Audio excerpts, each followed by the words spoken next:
What's up, everybody? It's your favorite customs favorite nerd, and today we are looking at the Flame Toys model kit of the Golden Era IDW Prime, at least the Golden Era in my opinion, which is their Furai 03 Prime IDW version. Now, you might be looking at this saying to yourself, but this looks way better than the pictures I've seen of this thing, and you would be right. And the reason for that is because this was gifted to me by Shaun, who does custom commission work for Transformers and Transformer fans. You can find it on Facebook and TFW, Shaun Diesel's Body Shop, B-O-T-T-Y. You see what he did there? He's a clever man. I'll also have the link to his Facebook in the description at the very top if you want to get any work done. So I've known Shaun for some time. We've been friends for some time, and he insisted on doing this for me. He knows how much I love this rendition of Prime, both aesthetically and character-wise, and he insisted. And I think it was actually a complex scheme of his in order to get me on board to have him do the matching Megatron. But I can't confirm or deny that yet. But a lot of people have asked me to look at one of these model kits, so I figured, although I didn't put this together and I can't comment on any of that, I figured we could look at this, talk about the paint job as well, talk about how I feel about it in general, and kind of throw it in the books. But in order to do that, we got to start with accessories. You know what I'm thinking about doing? I'm thinking about trying to mislead and distract you guys for so long that when I throw in the accessories bit, it's like, oh, you got me. I want to, that's like one of my new plans to do. I got to find ways for this to remain sort of fun for me. And I think that's going to be my new thing, at least for this week. Who knows? All right, let's get started with accessories. So he comes with 2 extra back fins. These are completely painted and panel lined, and they just pop on and off of 2-peg system on the back, and then they will hinge in and out. He comes with 2 posing hands. Once again, painted top to bottom. We got some panel lining going on. We have the gunmetal on the knuckles, and then we have the little vents there at the top of the hand. All, beautiful. And then we have 2 gun holding hands and 2 guns. I think he did it this way because it might need to be done this way in order to put the model kit together. And then he just painted it, and then it's secure so I can just pop it on and off, which was a kind of a thoughtful thing to do, which is nice of him. It's completely painted with like a gunmetal flat, and then we have like a gunmetal kind of metallic, I guess, and then I can't even tell. There's a differentiation here. I can't tell exactly what it is. This might be a black metallic and then a gunmetal metallic. That's what it looks like the more I'm looking at it. And then this blue metallic is painted in there. The hand is all painted in the same manner we just discussed, and the minigun is painted with the metallic, the gunmetal metallic also. They're identical, and they're gorgeous. We have the little metallic blue at the top as well. All right, so let's talk about it, and I'm going to try to talk about it without geeking out, okay? But you guys know that I'm kind of a sucker for paint, and let me tell you something, so did Shaun. So I'm going to try my best. So the head is on a ball peg.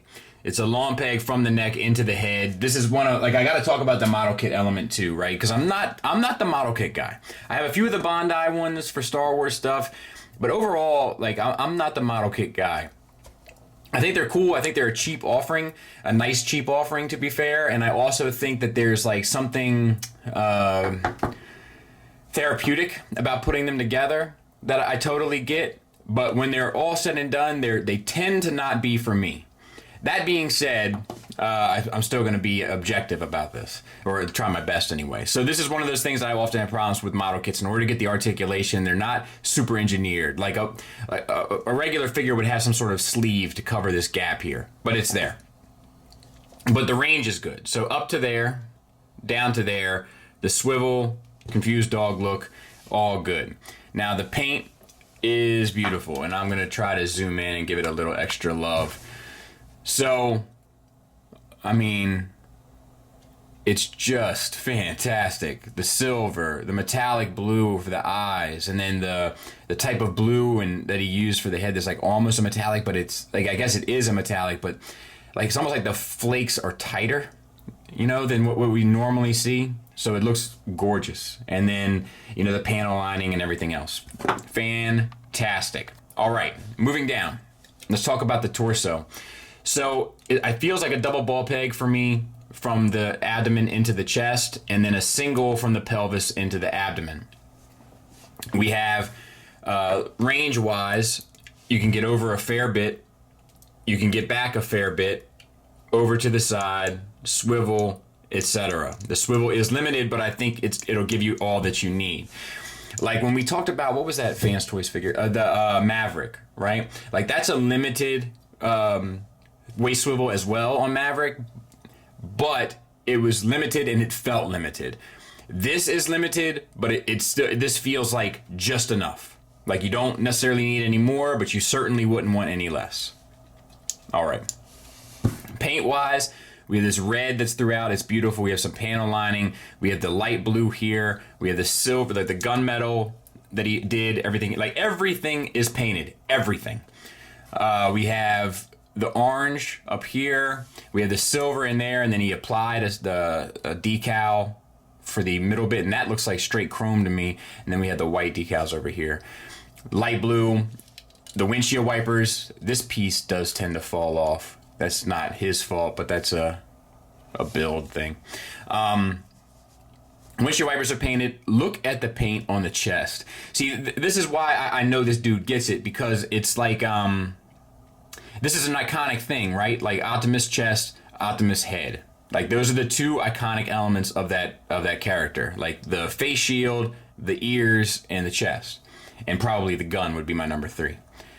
And he gave it extra love. So it's this light blue, and then it's kind of airbrushed a darker blue for shading at the bottom. But then there's a direct shadow of the overhang on the windshield that I'm guessing he had to tape off and painted that as well.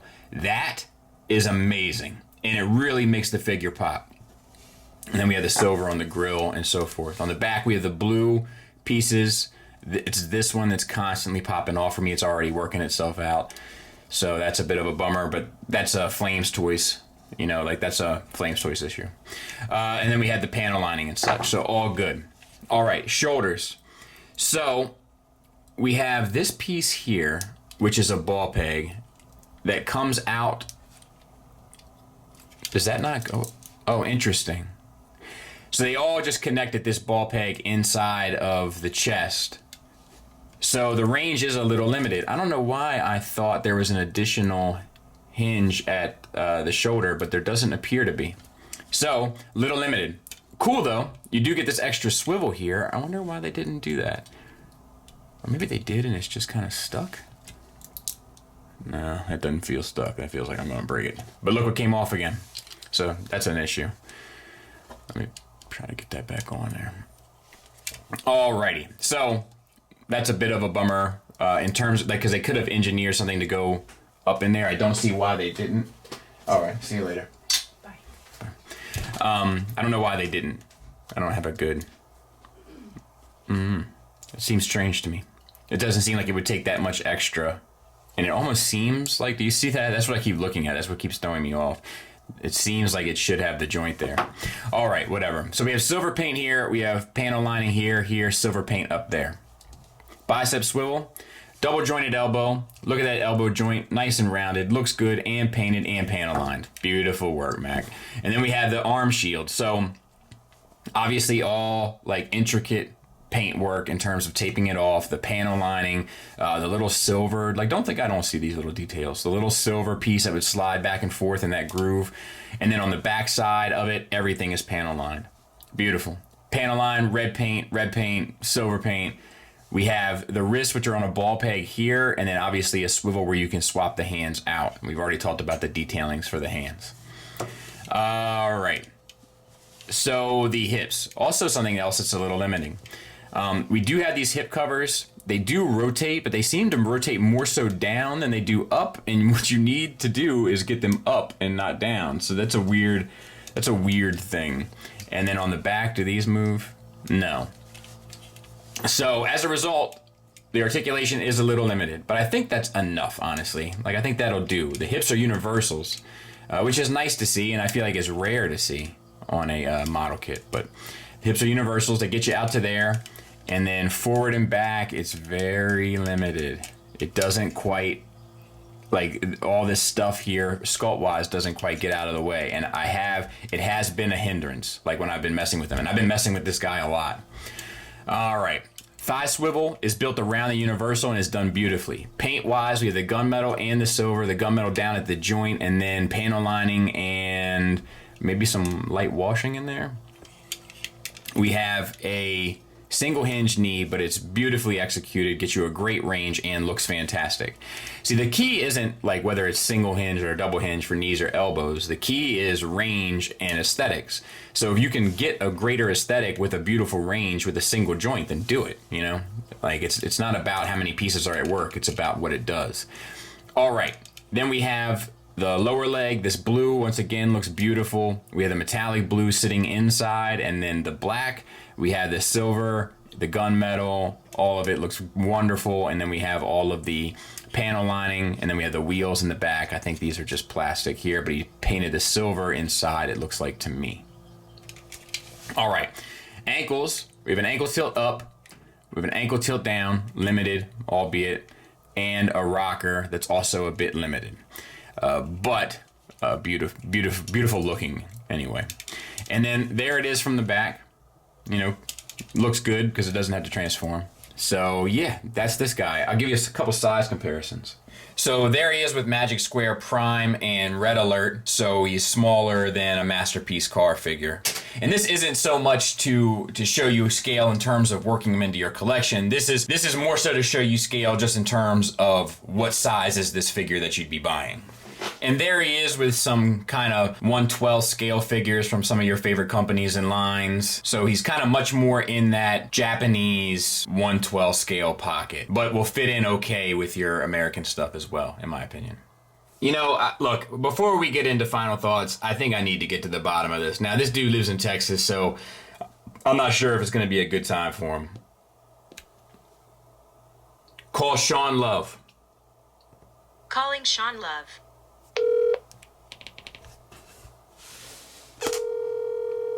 I'll let you look at this guy a little bit. What's up?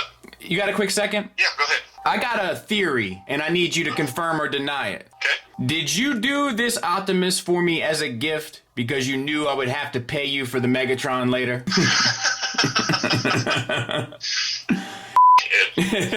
It's beautiful. Well, I'm glad you like it, man. No worries. All right, well, let me finish up this review.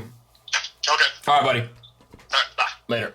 Final thoughts wise, let's talk about the negatives. So I have seen model kits do more with articulation. He does have some limits. The shoulders are limiting, the hips are limiting, the ankles are limiting. But as you see in these pictures, it doesn't stop the figure from performing and getting him into some pretty dynamic poses. I also had that issue with that one fin kind of constantly falling off of his back. Now it could be a tolerance issue due to the paint. I'm willing to admit that, and I don't have a point of reference to say otherwise. It also has extremely lightweight materials, which is common with model kits, and is kind of a cost of doing business kind of thing. So in a way, it's kind of like blaming a tiger because it has stripes. So I'm not holding it against it. I just want you to be aware as a consumer. Positives wise, the tolerances and tension between the joints, I think, are better done than the Bondi ones that I've messed with. It feels more like a figure than the Bondi model kits, in my opinion. The sculpt work is beautiful, both in all of the panels as well as in all of the details, the kind of robotic details that sit beneath the panels. The proportions are perfect. Even though it's small, it has a tremendous presence, and it's super reasonably priced. There's also a fun factor to this that I can't quite explain, but I've messed with this more than I've messed with any Transformer figure probably in my life. It may be that I kept him upstairs in this place where I normally have my coffee, but like, it's just so striking that I just had to keep picking him up and picking him up and picking him up and putting him in different poses and putting him back down. So there's a fun factor to this guy that I think that you'll pick up on as well. So it's a strong recommend from me. I can't with good conscience let this review go by without some final thoughts on this paint. It is without a doubt the best painted Transformer figure in my collection. That's a fact. I can't thank Shaun enough. He didn't have to do it. I tried to talk him out of it and he insisted, and then gave me updates almost piece by piece that I didn't deserve, and yet he felt obligated to do so. It says something about the caliber of one's character. A truly impressive offering from a company, and a true testament to an individual who has mastered their craft as a customizer and painter specifically. So it's definitely a valued and valuable piece in my collection, and I can't thank him enough. So hit him up, tell him Skully sent you. Thanks again, Shaun, and thank you for listening. Thanks for watching. Until next time, take care.